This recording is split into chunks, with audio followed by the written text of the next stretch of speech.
দেখো আমরা আজকে বুঝবো সামুদ্রিকের সূত্রটা বা হচ্ছে বলের বিভাজনটা বুঝবো। ঠিক আছে, বলের বিভাজন। তা আমরা বলের বিভাজনটা সামুদ্রিক সূত্রে কি বললাম, যে একটা বিন্দুতে বা একটা বস্তুর উপর যদি একই সঙ্গে দুটো বল ক্রিয়া করে, সেই বস্তুটার লব্ধি বল কোন দিকে, মানে এখানে হাতটা ছাড়ো, যেমন এইখানে এইখানে আমরা দেখছিলাম ও বিন্দুতে হচ্ছে ও এ বরাবর F1 একটা বল ক্রিয়া করছে, আবার F2 বল কি ও বি বরাবর কাজ করছে। তাহলে এটা আমি এ নিলাম আর এই দিক হচ্ছে বি আর আমি হচ্ছে ও। চলো এবার হচ্ছে দেখো দুজন বল প্রয়োগ করবে সমান একসাথে, করো ধরে। তাহলে আমি সামনের দিকে চলে গেলাম, আমি সামনের দিকে আরেকবার দেখো, আরেকবার টানবে, হ্যাঁ ভালো করে দুজনে টানো।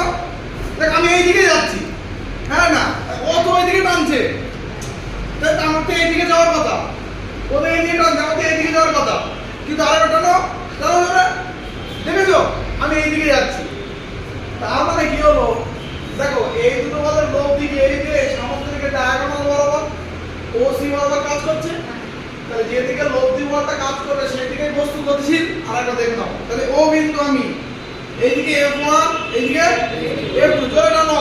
আমি যখন দাঁড়িয়ে থাকি জোরে টানো, আমি দাঁড়িয়ে থাকতে পারছি না, দেখেছিস দাঁড়িয়ে থাকতে পারছি, আমি দাঁড়িয়ে আছি চুপ, আমি বস্তু,